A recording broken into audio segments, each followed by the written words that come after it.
Viewers a very warm welcome this show. मैं हूं Kamran Shahid. Azhar Khan case का मामला जनाब हुआ ख़त्म। आज सुप्रीम कोर्ट ने कह दिया कि जी इनफ एविडेंस, इनफ दलाइल, इनफ जो है गवाह नहीं मिल सके तो ये मामला ख़त्म होता है। अजहर खान केस पहले आपको बता दूँ था क्या, 1990 में जो पीपल्स पार्टी इलेक्शन हारी नवाज शरीफ साहब की पार्टी से, इस्लामी जमहूरियत हाथ से, तो अजहर खान साहब पटिशन लेके गए जिसमें ये कहा गया, इल्ज़ाम आयद किया गया कि नवाज शरीफ साहब समेत और दीगर पॉलिटिशियंस को जो है वो उस ज़माने की ISI ने पैसे तकसीम किए थे अंडर दी कमांड ऑफ उस ज़माने के army chief general Mirza Aslam Beg. और वो पैसे इसलिए तकसीम किए गए ताकि पीपल्स पार्टी को हराया जाए धांधली के ज़रिए, पैसे के ज़रिए। इसमें बाकी कोई एविडेंस मिला या नहीं मिला, लेकिन एक बात तो तय है कि असद दुरानी साहब जो उस वक्त की DG/ISI हैं, उन्होंने सुप्रीम कोर्ट ऑफ पाकिस्तान में एफिडेविट जमा कराया। उन्होंने एक्सेप्ट किया कि उन्होंने SDG/ISI जो है वो पैसे तकसीम किए थे पॉलिटिशियंस के अंदर पीपल्स पार्टी की गवर्नमेंट को शिकस्त देने के लिए। आज एविडेंस किसी के खिलाफ नहीं मिला, लेकिन हैरानकुन बात यह कि असद दुरानी साहब जिन्होंने इतराफ़ जुर्म किया हुआ है एफिडेविट के अंडर आके, उनके खिलाफ भी कोई कार्रवाई नहीं हो सकी। तो इस पर ज़रूर बात करेंगे आज के शो में। और तब जब इस तरह की बातें होती हैं तो फिर अपोजिशन को खुल खेलने का मौका मिलता है और अपोजिशन कहती है कि जनाब इंसाफ जो है वो सिर्फ एक पार्टी के हवाले से हो रहा है, एहतसाब भी एक पार्टी का हो रहा है और इससे इंतकाम की उनको फिर स्मेल आती है। इसी के साथ मैं आज ज्वाइन कर दूँ एक बड़े अहम तरीन जो PMLN के हैं साद रफ़ीक साहब। उन्होंने सारे एहतसाब के प्रोसेस को लेकर जो कमेंट किया और तहरीक इंसाफ को भी मशवरा दिया, वो भी सुन लेते हैं। तो फिर अजहर खान केस, असद दुरानी को क्यों नहीं इस पर कन्विक्ट किया गया और एहतसाब क्या वन साइडेड है, और साद रफ़ीक साहब क्या कह रहे हैं, उस पर बात करेंगे। नैब को हम भुगत रहे हैं। जब हम पूछते हैं कि कंप्लेंट किसने किया तो हमें आप बताते ही नहीं हैं। और बहुत पूछे तो कहते हैं जी मुहिब्बे वतन पाकिस्तानी। मुहिब्बे वतन पाकिस्तानी का ना कोई नाम है ना कोई एड्रेस है। अगर कोई गुमनाम दरखास्त आती है तो उस पर कार्रवाई करने से पहले 1000 बार सोचेंगे। तो जिसका दिल करेगा कागज पे 4 सतरें लिखेगा, भेज देगा। अगर आप इस तरह का एहतसाब करते रहेंगे तो उसमें से इंतकाम की बू आती रहेगी और ये इंतकाम की चिता में फिर सब जलेंगे। नलायकी हम नहीं कर सके, नलायकी पीपल्स पार्टी नहीं कर सकी, पर जो नलायकी हमने की है आप क्यों कर रहे हैं? क्योंकि इसके बाद इस घड़े में आपने गिरना, मैं बार बार कह रहा हूँ, हम तो भुगत ही रहे हैं। अब अमेंडमेंट हो भी गई तो उसका बेनिफिशियरी हम तो है नहीं। बेशुमार बेगुनाह लोगों ने मैंने देखा वो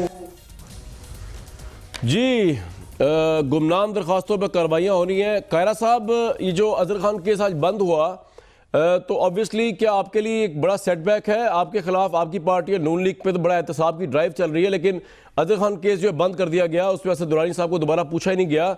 आप इससे मुतमईन हैं क्योंकि आप इसमें सीधी कॉन्फ्लिक्ट, आपका तो सीधा स्टेक है इसके अंदर, आप इलेक्शन हारे हुए हैं ये मुबैना धांधली से की वजह से। देखिए, गुजारिश है कि हमने तो उस वक्त भी कहा कि ये एजेंसियों का खेल है और ये मैनेज्ड और मनूवर्ड इलेक्शन है, और आज भी कहते हैं। कॉन्स्टेंटली हमारी ये पोजीशन रही और उस पोजीशन को अल्टीमेटली किसी वक्त अदालत ने, असगर खान साहब अदालत में गए और अदालत ने इस मामले को सुना। बहुत साल हो गए और जब इसका फैसला आया 2012 के एंड में तकरीबन आया तो 2012 के बाद हमारी गवर्नमेंट कुछ दिनों की मेहमानी थी, उसके बाद हमारी गवर्नमेंट ख़त्म हो गई। हम पे भी यह है कि हम उस दौर में, हमारे दौर में इस पर कोई पेशरफ्त ना हो पाई, लेकिन हम पेशरफ्त करते तो मियाँ साहब के ऊपर हाथ आता था तो बहुत सारी बातें हो सकती थी। कुछ दूसरा, हम अपने बहुत सारे मामलात में जो हमारे ऊपर थोप दिए गए थे लाइक मेमो स्कैंडल, उनमें भी उलझे हुए थे। तीसरी गुजारिश ये है कि मियाँ साहब पे भी ये कहा जाता है कि जी मियाँ साहब ने अपने दौर में इस पर कुछ नहीं किया, लेकिन हमारे अदवार में ये डोरमेंट ज़रूर पड़ा रहा जी। इमरान खान साहब तो खुद इस बात के दाई रहे और इस पे बड़ा मोतरज़ रहे कि असगर खान केस पे अमल दरामद क्यों नहीं हो रहा। अब मजबूरी और वो अमल दरामद जब उनकी अपनी गवर्नमेंट आई तो उसमें आके FIA ने जो इंक्वायरी करके, जो काम करके, जो रिपोर्ट फाइल की है, उस रिपोर्ट में FIA ने कहा हमारे सबूत हमारे पास नहीं है। हालांकि अगर जिन लोगों ने पैसे लिए उनके नाम नहीं है या वो एडमिट नहीं कर रहे हैं, जिसने दिए उसका एफिडेविट तो है असद दुरानी साहब का। जी ठीक कह रहे हैं आप। जिसने दिए हैं ना सिर्फ असद दुरानी साहब का है बल्कि जनरल असलम बेग साहब का भी है। असलम बेग साहब और रिकॉर्ड मौजूद है। और बल्कि उन्होंने तो, आपको याद होगा, एक दफा अदालत में कहा था कि हाँ मैंने ये दिया था, जिससे जो होता है कर ले। सही है। ये कोर्ट रूम में हुई थी बात, जो अखबारात में आई।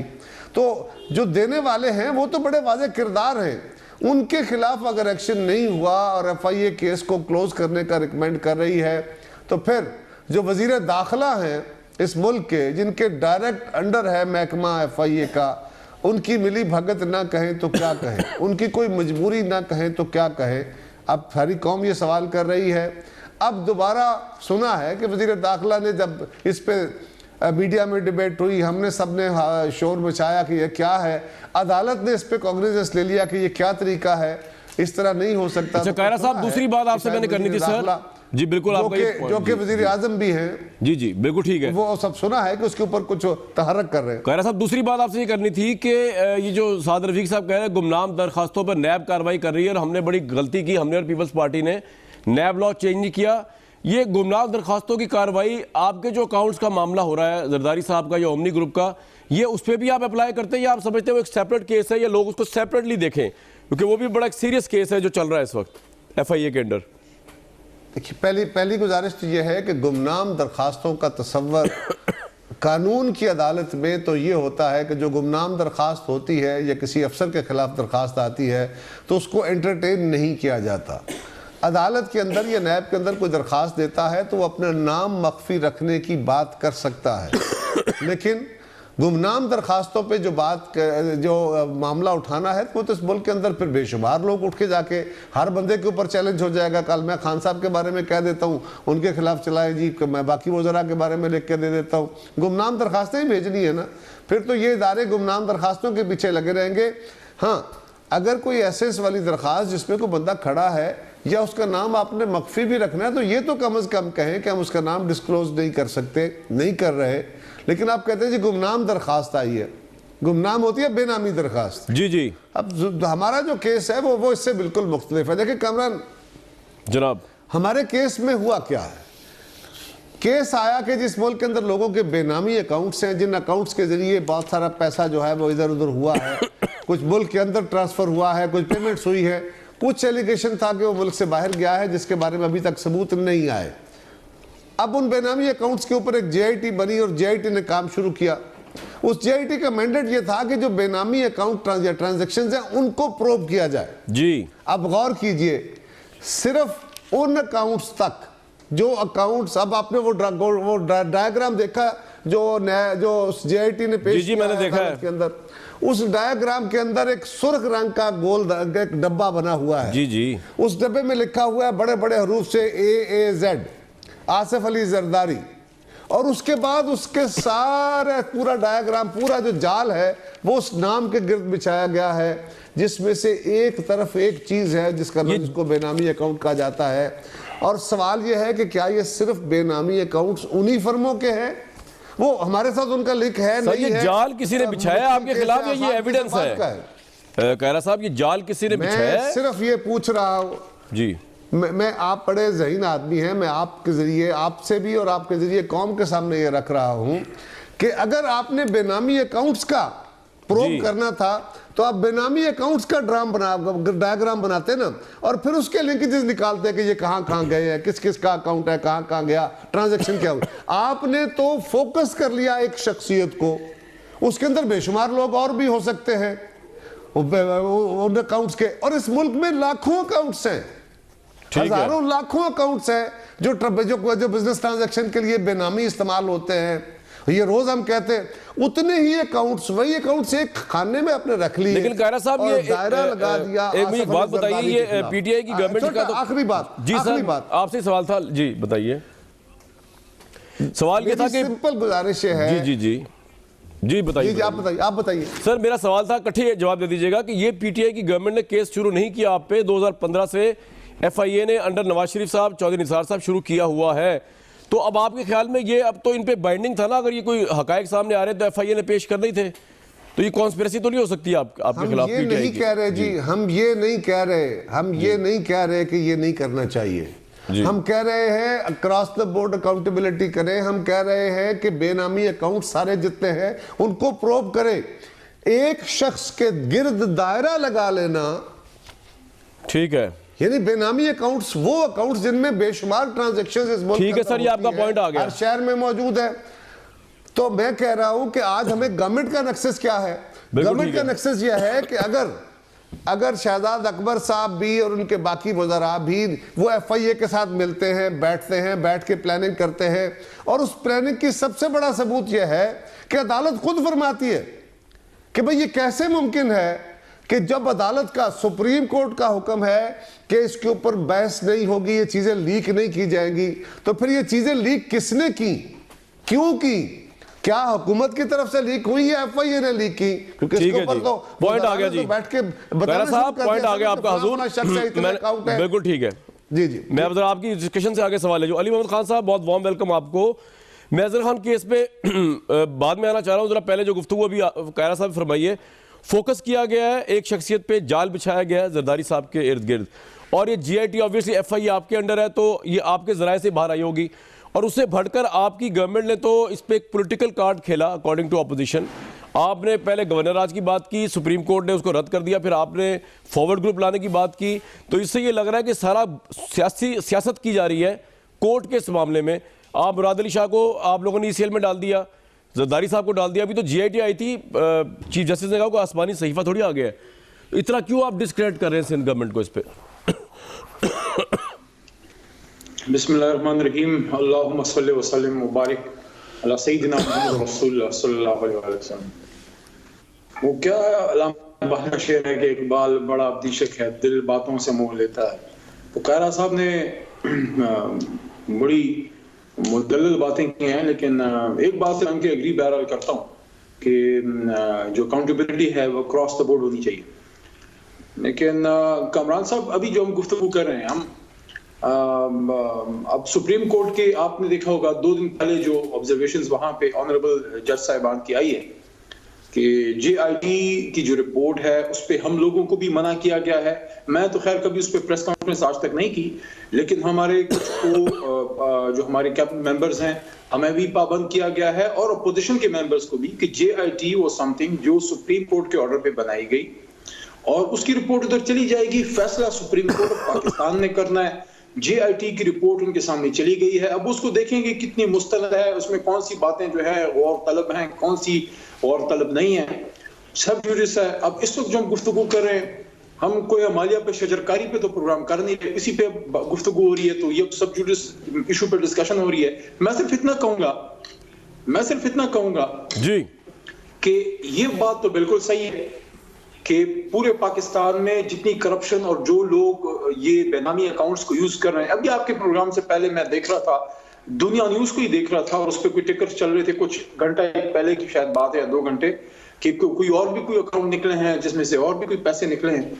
तो ये बात तो बहरहाल खैरा साहब की ठीक है कि हो सकता है कि इसमें और भी बड़े लोग इन्वॉल्व हों, लेकिन ये बात जरदारी साहब को एब्जॉल्व नहीं करती। जरदारी साहब का अगर कोई उन्होंने इसमें किया है, कोई कारगुजारी दिखाई है, तो उनको एब्जॉल्व नहीं करती, वो उससे बरी नहीं होते या उनकी जिम्मेवारी फारिग नहीं होती। अगर 1 करोड़ और लोगों ने भी किया है तो जनाब आसिफ अली जरदारी साहब, वो अली भाई आपको ऐसा क्यों लगता है कि जरदारी साहब जो है वो उन्होंने करप्शन की होगी? मैं कामरान, अगर मुझे इजाजत दे तो मैं अली भाई के साथ एक छोटा सा सवाल रखूं।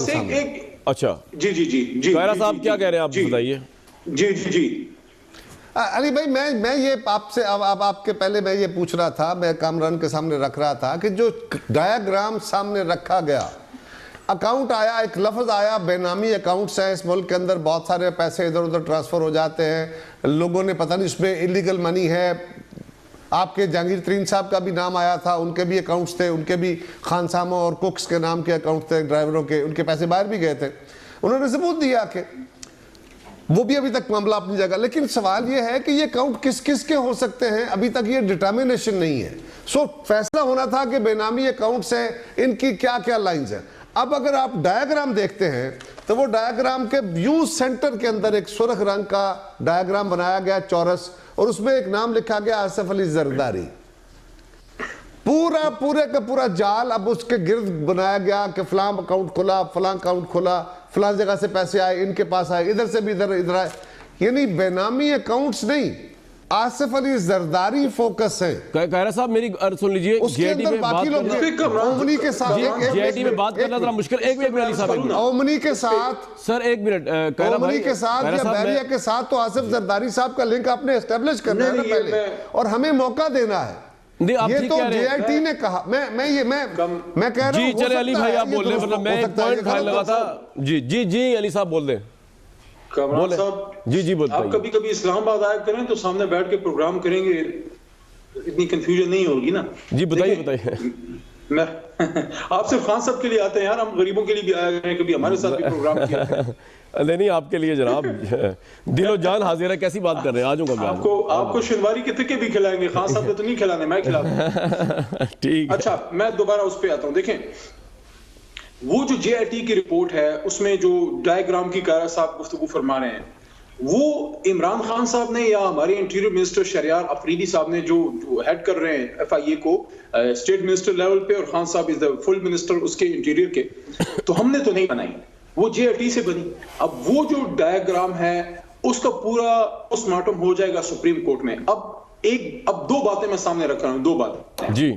एक बात ये है कि जो पाकिस्तान में और लोगों ने ये काम किए हैं, और बेशक किए हैं, तभी तो ये पाकिस्तान का कबाड़ा हमने खजाने का कर दिया। वो उसने गलत काम किया, अलिफ ने किया, बे ने किया, जैद ने किया, बकर ने किया, अमर ने किया, अली ने किया, कामरान ने किया, जिसने भी किया गलत किया। लेकिन वो उसने एक आदमी ने इंडिपेंडेंट लेवल पे जाके किया, कुछ लोगों को साथ मिला के किया। जाहिर है सरकार के ताउन के बगैर नहीं हो सकता, सरकार में भी उसने पैसे दे दिला के पैसे निकाले होंगे, पाकिस्तान का बेड़ा गर्क किया है बदकिस्मती से। लेकिन ये जो इशू जरदारी साहब का है, इस पे मुझे सिर्फ 1 मिनट चाहिए जी। अब जरदारी साहब पे अगर ये जो JIT की रिपोर्ट है और जो डायग्राम है वो अगर सही है, देखें अदालत में दो बातें होंगी ना, या सही होगा या गलत होगा। अगर सही है तो अब इसकी तस्वीर कशी मैं करता हूं कि एक शख्स प्रेसिडेंट हाउस में बैठा है, उसके नीचे सूबा भी है, उसके नीचे पूरा पाकिस्तान है, और JIT की रिपोर्ट के मुताबिक मैं कह रहा हूं, अपनी मैं नहीं बात कर रहा, उसके मुताबिक ये है कि बाकायदा प्रेसिडेंट हाउस से एक स्कीम बनी जा रही है, एक वहां से एक माफिया की तरह सारा कंट्रोल होता है, और पैसा एक माफिया राज की तरह मुल्क से। मतलब यह है कि वो प्रेसिडेंट हाउस या वो PM हाउस जिसने पाकिस्तान में इन लोगों की बेखनी करनी थी, जो पाकिस्तान के बुनियादें खोखली करते हैं, मनी लॉन्ड्रिंग करते हैं, उनके खिलाफ काम करने की बजाय उल्टा, खुदा न खास्ता, मैं खुदा न खास्ता का लफ्ज यूज कर रहा हूं कि अगर JIT की रिपोर्ट सही है, उल्टा प्रेसिडेंट हाउस, PM हाउस और CM हाउस जो है वो इन कामों में, मनी लॉन्ड्रिंग में इन्वॉल्व होता रहा बदकिस्मती से, मेरे मुंह में खाक। और वो प्रेसिडेंट हाउस, वो PM हाउस और वो CM हाउस जो पाकिस्तान को मजबूत करने का उसका काम था, उसको वीक करता रहा। अगर ये सही है तो कामरान शाहिद साहब मुझे थोड़ा सा रोकूंगा, मुझे थोड़ी सी बात आपको 1 मिनट सिर्फ, ये माशी दहशतगर्दी नहीं है तो क्या है? माशी दहशतगर्दी? कैरा साहब जवाब दे दीजिएगा। 1 मिनट कैरा साहब आप ही कीजिए, 1 सेकंड दे दीजिए। कैरा साहब 1 मिनट गुजारिश, मुझे छोटा सा आप ही ने करना है, 1 सेकंड, मौजू खराब हो जाए। अच्छा जी, मैं नहीं बोलता आपका मौजू खराब ना हो जी। देखिए गुजारिश है, अली मोहम्मद खान साहब ने वो सारी बातें जो उन्होंने नहीं कहनी थी, कह रहे थे कि मैं नहीं कहूंगा, वो सारी कह दी। आपने प्रेसिडेंट हाउस को भी बुरा कह दिया, आपने माफिया भी कह दिया, भी बना दिया। कहा है मैं गवाऊं? मैंने नहीं, मुंह में खाक डाल के कह दिया। नहीं ठीक, JIT रिपोर्ट चले बस मैं अब ये तो मैं नहीं कामरान, अब ये तो मैं नहीं कह सकता कि अली मोहम्मद खाक मुंह में डाल चुके हैं, ये मैं नहीं कह सकता। लेकिन सवाल ये है कि नहीं, मैंने कहा वो मैं तो नहीं कह सकता ना कि वैसा हो चुका है। मैं तो कह सकता हूँ। सवाल ये है, मैं यही कह रहा हूँ, हालांकि मेरे इस मामले को एक काम करें जी नहीं, इस मामले में सिर्फ एक काम करें, मैं सिर्फ ये गुजारिश कर रहा हूँ, इसको अप्रोप्रिएट फोरम पे डिबेट होने दे, इसके ऊपर कोई कोर्ट वर्डिक्ट आने दे। अब तो सुप्रीम कोर्ट ने भी कह दिया कि ये कोई आसमानी सहीफा नहीं है, ये 1 वे रिपोर्ट है, एक साइड की। मियां नवाज शरीफ साहब की एक JIT ने 2 केसेस को इन्वेस्टिगेट किया, दोनों में सॉलिड एविडेंस लगा के, सारा कुछ लगा के अदालत में भेजा। एक केस को अदालत ने सजा कर दिया, दूसरे को बरी कर दिया। अब जो कुछ अली मोहम्मद कह रहे हैं, लोगों के ज़हनों में सर राणा साहब भी बैठे हुए गालियां दे रहे होंगे दिल में। मुझे हमारा परसेप्शन लॉस कहां होगा? वो हमारे वैसे ही भाई है वो। ठीक है सर, पॉइंट आ गया। आप दोनों को 1 मिनट के लिए रोक रहा हूं मैं, अब मैं राणा साहब के पास जाऊंगा, लेकिन मैं एक बात बताता चलूं जी, ये जो है ना अपना अली भाई ने जो कहा ना मुंह में खाक, ऐसा कुछ नहीं है। इनको बड़े दिल से ईमान की हद तक बिलीव है कि करप्शन की है पीपल्स पार्टी ने, इसलिए आप लोगों के नाम ECL में डाले हैं, वरना सिटिंग वज़ीर आला का नाम ECL में डालते हैं। 1 मिनट, अगर मेरी तस्वीर को यकीन है, अगर गवर्नमेंट को यकीन है नहीं, अगर गवर्नमेंट को यकीन है, आपको भी यकीन है तो मुझे नहीं सर, मैंने ECL में नहीं डाला। कह रहा भाई प्लीज मुझे न्यूट्रल रहने दें। अच्छा, इसके बाद आप राणा साहब से सवाल करें, लेकिन अली भाई से मेरा एक सवाल है, वो बाद में उसका जवाब दे। इमरान खान साहब ने कहा था मैं 50 लोगों को जेल में डाल देता, उनमें प्राइम मिनिस्टर के पास इतना सॉलिड एविडेंस है ना, वो 5 महीने गुजर गए कहते हुए डाले। वो एविडेंस उन्होंने ना FIA एक को तो डाल दिया है, बल्कि 2 को डाल दिया, 3 को क्यों रखे बैठे? और सर 3 को डाल दिया है। नवाज शरीफ साहब आगे, शहबाज शरीफ साहब आगे, ख्वाजा साद रफीक। प्राइम मिनिस्टर ने नहीं, मैं और बात कह रहा हूँ। राणा साहब बड़ी माजरत आपके पास आ गया। अब मैं राणा साहब के पास जाऊंगा, प्लीज। शॉर्ट सा जवाब है राणा साहब को, आराम करने दें। शॉर्ट सा जवाब राणा साहब को आराम कर देते। वो ऐसे भी हम जाती कर रहे हैं अली, आप इसके बाद जवाब दे जाएंगे। नहीं राणा साहब नहीं, मुझे आपसे बहुत लगाव है। नहीं अली भाई, इसके बाद जवाब देगा, पहले राणा साहब को भी मैं हर जवाब है जी भाई, क्या बता दें क्या? जिस तरह कायरा साहब ने फरमाया कि खान साहब ने कहा था कि खान साहब ने जब तकरीर की थी, उन्होंने उसमें कहा था कि मेरा अगर इख्तियार हो, मैं 50 बंदों को, मैं इनको सबको जेल में डाल दूं। अभी नहीं डाला, इसका मतलब है कि खान साहब अकाउंटेबिलिटी को कंट्रोल नहीं। ठीक है जी, आ गया जी। अच्छा राणा साहब, नहीं मैं आपको मुबारक हो कर रहा हूं यार। कायरा साहब, खुदा का वास्ता, कायरा साहब इंसाफ हाथ जोड़ के बात कर राणा साहब, मैं बात करता हूं। जी राणा साहब, बहुत मुबारक हो आपको। आज आपके लिए खुशी का दिन है कि वो अजहर खान बदनाम जमाना केस, जिसमें हमने भी प्रोग्राम किए, कभी नवाज शरीफ साहब के मुतालिक बताया 25 लाख मिले थे, कभी किसी ने कहा 5 लाख मिले थे, कभी यूनुस हबीब आ गया, कभी पता नहीं कितना मीडिया ट्रायल हुआ। आपको मुबारक हो, आज नवाज शरीफ साहब बाइज्जत बरी हो गए उस मुकदमे से। और उससे बड़ी बात कि इमरान खान साहब की अंडर FIA ने उनको मुक्त कर दिया। हमारी क्रेडिबल सुप्रीम कोर्ट ने सुरखरू किया। पहले तो ये मुबारकबाद ले लें, और खैर मुबारक भी आप कह सकते हैं। कैसा फील कर रहे हैं? कम से कम एक केस से तो आप निकले बाइज्जत बरी। जी देखें, बहुत शुक्रिया आपका, आखिर मेरे लिए टाइम मिल गया थोड़ा सा आपको। देखें, बात यह है कि नवाज शरीफ के ऊपर तो ये केस बनते रहते हैं और बनाए जाते रहेंगे और बनाए जाते रहे हैं, ठीक है ना जी। हमें अपने केस से ज़्यादा इस चीज़ की खुशी होती कि वो जो पैसे तकसीम करने वाले थे, क्योंकि जुर्म ताली दो हाथ से बजती है, देने वाला भी उतना ही बड़ा मुजरिम है, जिसको मजबूर करके दिया जाता है वो भी उतना ही बड़ा मुजरिम है। और ये वो लोग हैं जिनसे ले लो तब भी फंस जाओ, ना लो तब भी फंस जाओ, मजबूर करके लिए जाता है, ना लो तब भी फंस जाओ, गन पॉइंट में पैसे। चले मजबूर पे ना छोड़े। चलो यार, अब राशि वाली मुर्तशी वाली बात पे आ जाओ। साहब, ये बैंकों से नहीं ले रहे, बैंकों से नहीं ले रहे, फंसाने वालों से ले रहे हैं। अब यार समिट बैंक का नाम ना ले लीजिएगा, सिल्क बैंक का, समिट बैंक का। आदमी फंस जाए। अब आप बात तो आप मुकम्मल नहीं करने देते किसी को। जी बताएं। इनसे ना लो तब भी गुनाहगार, ले लो तब भी गुनाहगार। तो जो देने वाले हैं मज़का खेज वो हकायक हैं। अब आप उनको देखें कि FIA कहता क्या है। FIA कहता है कि डिफेंस मिनिस्ट्री वाले कहते हैं उन कर्नलों और ब्रिगेडियरों के PA नंबर दे दो, हम उनको ढूंढ नहीं सकते। अगर कर्नल और ब्रिगेडियर गुम हो गए हैं इस मुल्क के अंदर जो पैसे तकसीम कर रहे थे, तो फिर वाकई ये केस बंद हो जाना चाहिए। यार राणा साहब, ऐसी एक बात है, आप पे मुहावरा है, रस्सी जल गई बल नहीं गए। अब देखें, मैं आजकल क्या खबरें पढ़ रहा हूँ कि नवाज शरीफ साहब जो है वो कैदे बामुशक्कत में है और वो खुद अपना वो सेल्सा, आपको अभी तक चैन नहीं है। अब आप चाहते क्या भाई? आप कितना तबाह होना चाहते हैं? मुझे बताएं, क्या आरजू है तुम्हारी, कितनी तबाही चाहते हो? और मेरी जान बताएं तो सही, ताकि मैं आपकी बात करूं आगे कि भाई इनको अभी कसर पूरी नहीं हुई।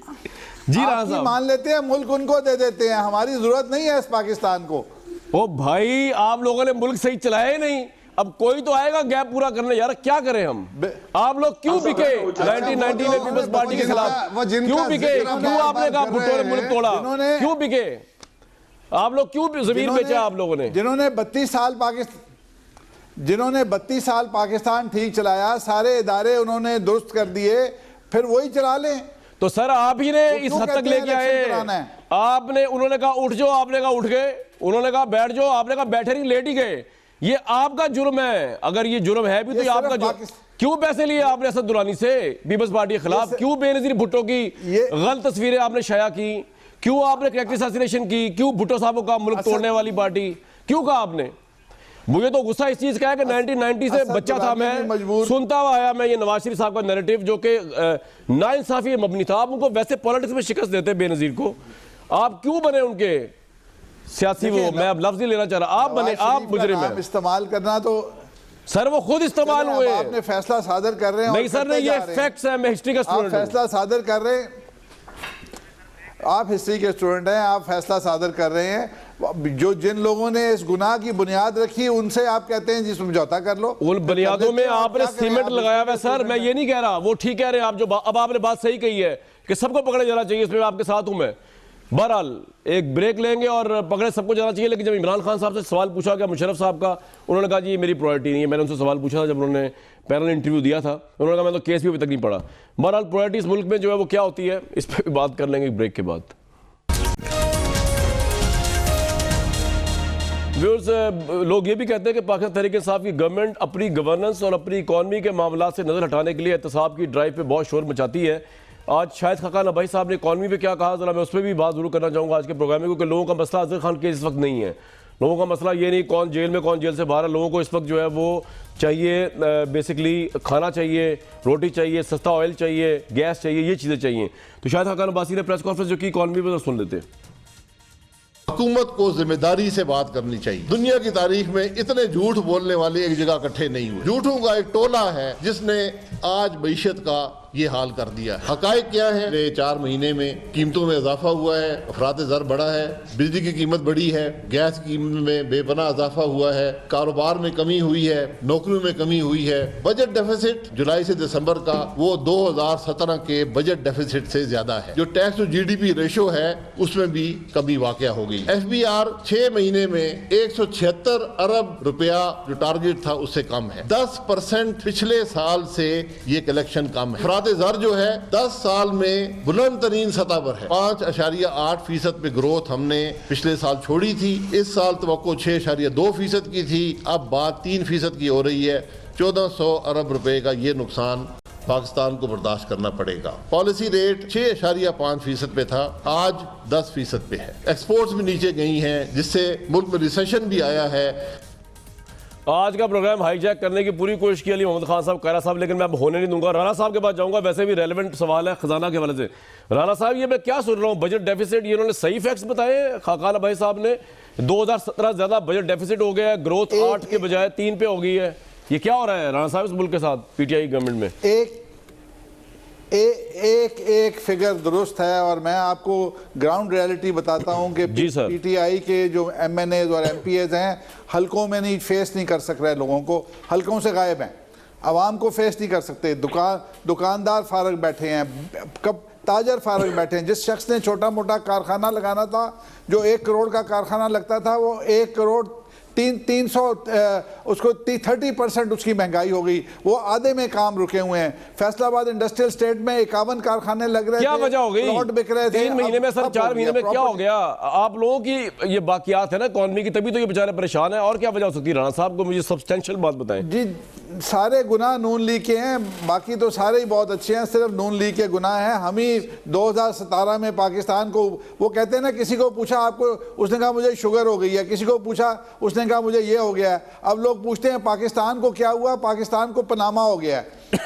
जिस दिन से पनामा हुआ पाकिस्तान को, उस दिन से आप नीचे नीचे नीचे नीचे जा रहे हैं। ये अब अपना शौक पूरा कर लें, एहतसाब का शौक पूरा कर लें और पाकिस्तान बंद हो जाएगा। रेलवे के 20% बढ़ गए हैं जी। मैं बता रहा हूं जो हालात, खुदा ना खास्ता अल्लाह करे कि इनको, अब ये देखें कर्जा 1-1 साल का शॉर्ट टर्म कर्जा ले रहे हैं, तो इतना महंगा कर्जा ले रहे हैं।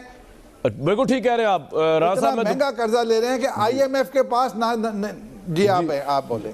जी राणा साहब, बिल्कुल आपका पॉइंट आ गया। मैं कायरा साहब को, आपको तो इकॉनमी में लेना चाहूँगा। कायरा साहब बड़े काबिल इन्होंने वजीर लगाया, असद उमर साहब, बड़ा अच्छा डिसीजन किया। IMF से एक शरायत इतनी सख्ती उन्होंने नहीं गए, तो उसके बावजूद फिर क्या हुआ कायरा साहब के इकॉनमी के हालात ये हैं? क्या इसकी वजह ये नहीं है कि पिछली हुकूमत ने खजाना ही नेगेटिव में दिया असद उमर साहब को, तो वो करें क्या बेचारे?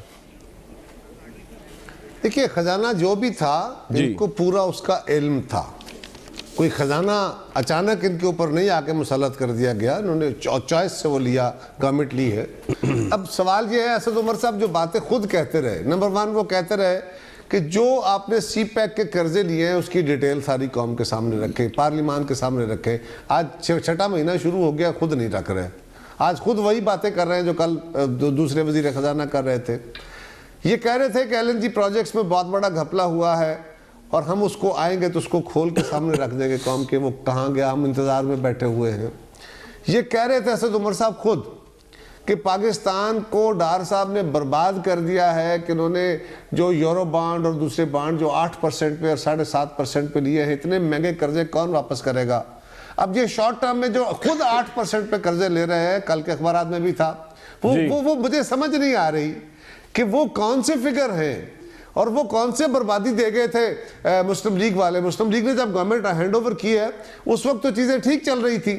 और चौथी गुजारिश कामरान साहब ये है कि अगर जिस रेट पे बिजली पड़ रही है, अगर आपने वही बिजली के सारे रेट लोगों पे पास ऑन कर दिए, जो गैस में आपको प्रॉब्लम आया, गैस के रेट बढ़े, आपने LNG ली, महंगी ले ली और वो सारा कुछ अवाम पे पास ऑन कर दिया। अगर आपने सारा कुछ पास ऑन ही करना है तो लोगों की सांस बंद कर देनी है, लोगों को सांस लेना मुश्किल कर देना है, फिर आपकी गवर्नेंस कहाँ है भाई। कायरा साहब, आप ये कह रहे हैं कि इसहाक डार और मिफ्ता इस्माइल और राणा साहब ये अच्छे वजीर खजाना थे असद उमर साहब के बनिस्बत, या ये गवर्नमेंट की ओवरऑल पॉलिसी?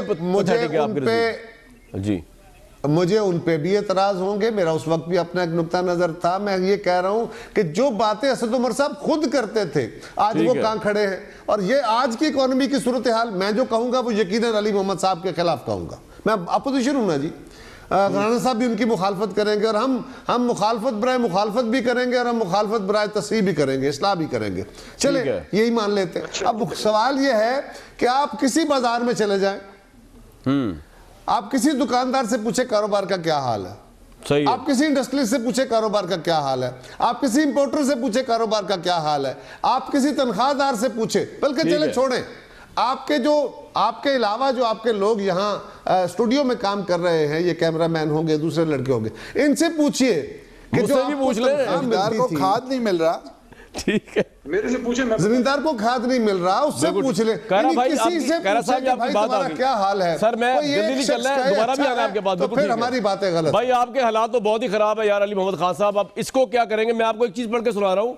मैं नहीं कह रहा मिफ्ता इस्माइल साहब ने कहा कि मुस्लिम लीग नून की हुकूमत रुक तो स्टॉक मार्केट का हुजूम 62.2 बिलियन डॉलर था, 31 दिसंबर तक ये घटकर सिर्फ 47.75 बिलियन डॉलर रह गया। सर ये हालात बहुत ख़राब नहीं हो गए किस नहज पे कि हल्कों में भी आपको फेस नहीं करना पड़ा? राणा साहब बता रहे ये हालात हो गए में। कामरान शायद जी देखें, पिछले हफ्ते मैंने आपका प्रोग्राम किया था ना जी स्काइप पे किया था जी इसलिए किया था कि मैं हल्के में था और मैं आज भी स्काइप, मैं कैबिनेट का एक मेंबर हूँ, वजीर हूँ, मैं 3 दिन अपने हल्के में हूँ। Very good. सारे मेरे जितने हमारे मेंबर्स हैं सारे वीकेंड्स पे सब हल्कों में होते हैं। मुझे नहीं पता कौन सा ये कहते हैं, लेकिन 2-3 चीजें। नंबर 1 ये कहना कि अवाम को फेस नहीं कर पा रहे, सारा दिन हम अपने बाजार में करते हैं, ठीक है। नंबर 1 ये है कि आम के बाग में साल में 1 दफा आम लगते हैं, इन्होंने बेमौसम जाके सारे आम कच्चे उतार के ले गए। अरब में कह रहे हैं आम किधर, और भाईजान साल तो लग ही जाएगा दोबारा आम लगने में। आपने जो बादे संबूर चलाई, आपने जो पाकिस्तान के खजाने के साथ किया, उसके बाद ये ऐसा ही है जैसे वो बगदाद पे जब उसने हलाकू ने हमला किया ना, हलाकू खान ने जब उसको बर्बाद कर दिया, उसके बाद अगर मेरे जैसा आप जैसा कोई मासूम बंदा उधर फिर रहा होगा ठीक करने, उसको कोई पकड़ के कहे कि क्यों तबाह है, वो कहे यार मैं ठीक करना है, नहीं तुम मुझे बताओ कि भाई हलाकू खान क्या, भाई 5 साल आपकी हुकूमत, तो ये हलाकू खान थे पहले 5 साल पीपल्स पार्टी की, नहीं मैं सियासी हलाकू खान, सियासी अल्लाह वैसे ये हमारे भाई हैं, लेकिन भाई 10 साल जो आपने ये गरीब की गर्दन इस तरह दबोची है, अब थोड़ा सांस तो उसको लेने दे था, उसका सांस तो बेहतर हो। असद ऊपर से करप्शन भी हुई आपके नजदीक। एक बात तो बताएं, अली मोहम्मद खान, राणा साहब एक मिनट, सर सुने ना, अली मोहम्मद खान एक बात तो बताएं। मुझे पता है, देखिए आज कायरा साहब ने तो आज बात, कायरा साहब सुने ना, आपने तो आज बात ही खत्म कर दी। आपने तो वो किया कि बात खत्म। मतलब है कि बिल्कुल एक कोई गैंग लग रहा है कि उन्होंने कहा कि जब ये छोड़ के गए थे सब कुछ ठीक था। कायरा साहब ने आज कहा पीपल्स पार्टी के पंजाब के सदर, इंतहाई मेन उनके मेंबर, इंफॉर्मेशन मिनिस्टर, आपने कहा वो ठीक चले थी। मतलब है कि पीपल्स पार्टी ने ग्रीन सिग्नल दे दिया, ठीक है, वो तो बात अब हमें पता लग गया कि हम किन से हमारा मुकाबला है। मैं सिर्फ ये कहना चाह रहा हूँ, ये बिल्कुल मैं ऑनेस्टली बिलीव इस पे करता हूँ कि असद उमर साहब का असल टेस्ट पता है कब आएगा जनाब। कि इस वक्त मेकशिफ्ट उनको एक बिल्कुल फायर फाइटिंग करनी पड़ रही है और पड़ी उनको किया सारा सप्लीमेंट्री बजट 2019 का जो बजट होगा that will show the real vision of Asad Umar साहब एंड पीटीआई गवर्नमेंट, क्योंकि मेन बजट शायद खान साहब 2017-18 जून में उन्होंने दिया। कायरा साहब इनको थोड़ा टाइम दे दे, असद उमर साहब के पास तो कुछ नहीं कायरा था। साहब थोड़ा टाइम दे दे इनको, ये ठीक कर देंगे इस मुल्क को। हम इनको नहीं रोक रहे यार, हम नहीं रोक रहे। ना रोको, हमारा खुदा का तो सिंपल वास्ता। गुजारिश है, जी जी आप ना रोकें। हमारा सिंपल गुजारिश है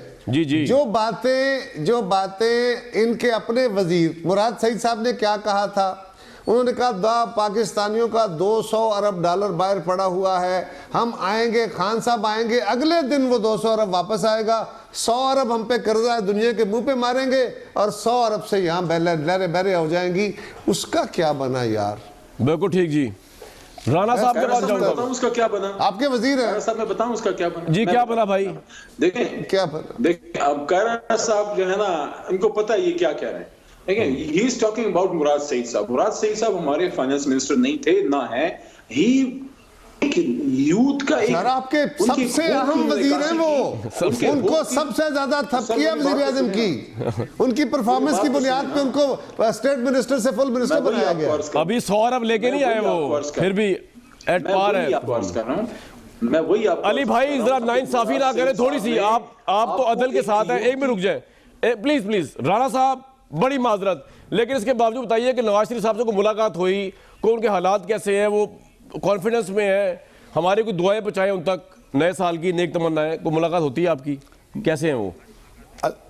अल्हम्दुलिल्लाह बहुत हौसले में हैं और इंशाल्लाह बिल्कुल हौसले में हैं और इंशाल्लाह पूरी उम्मीद है कि ये सारे जो केसेस हैं, जिस तरह हाईजैकिंग का केस ख़त्म हुआ था, इंशाल्लाह ये भी ख़त्म हो जाएंगे। चलिए अल्लाह करे जी ये आपकी दुआएं पूरी हो और जो है वो नवाज शरीफ साहब जो उनके मुश्किलात जो है वो थोड़ी कम हो, लेकिन ऑब्वियसली केस का एक फैसला तो आया हुआ है, उस पर पूरा होगा। एक ब्रेक लेंगे जी।